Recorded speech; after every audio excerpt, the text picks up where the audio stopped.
최소한 안전하게 퇴근해서 귀가할 수 있는 일터. 최근 한 물류창고에서 숨진 29살 청년의 아버지가 하신 말씀입니다. 안전하지 않은 일터, 생명을 위협하는 일터를 없게 해달라는 처절한 외침입니다. 왜 사무직 신입 직원이 물류센터 지게차 운전을 하다가 숨지게 됐는지 경찰과 노동당국은 조속히 사건의 진상을 밝혀주시기 바랍니다. 노동자가 일터에서 사망하는 안타까운 사고가 끊이지 않습니다. 특히 건설 현장에서의 사망사고는 더 그렇습니다. 지난 한 해만 해도 644명의 노동자가 산재로 숨졌습니다. 이 가운데 건설 현장 사망자 비율이 거의 절반을 차지할 정도입니다. 중대재해처벌법이 시행된 지 1년 반이 되어갑니다. 그런데 노동 현장의 산재 사고 상황은 크게 달라지지 않고 있습니다.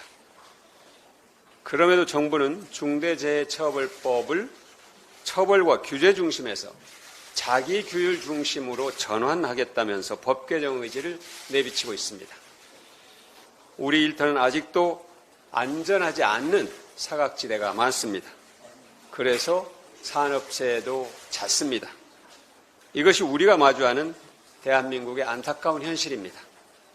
정부는 노동 현장의 안전을 획기적으로 높일 종합대책을 책임 있게 마련하기 바랍니다.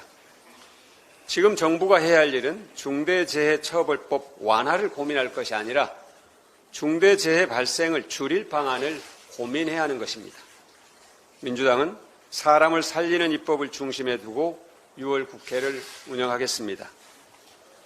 오늘 국회 본회의가 열립니다. 민주당의 주요 과제였던 전세사기 특별법, 가상자산 재산 등록 의무화 법안을 포함해서 90여 건에 넘는 민생법안들이 처리될 예정입니다.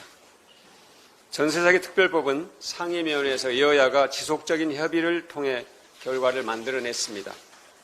기존 정부안에 비해서 피해자의 범위를 넓혔고 최우선 변제금에 상응하는 금액을 무이자로 대출하고 그 이상의 금액에 대해서는 저리의 장기 대출을 지원할 예정입니다.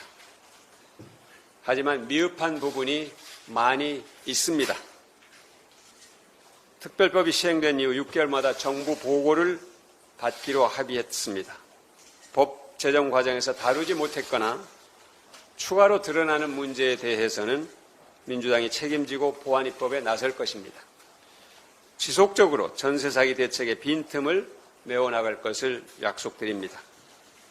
정부는 신속하게 법을 공포하고 시행해서 피해자 구제에 속도를 내기 바랍니다. 최근 인천에서 전세사기 피해자 3명이 극단적 선택을 한 가운데 또 다른 피해자가 숨진 채 발견됐습니다. 더 이상은 안 됩니다. 민주당은 전세사기가 우리 사회에 발붙이지 못하도록 최선을 다하겠습니다.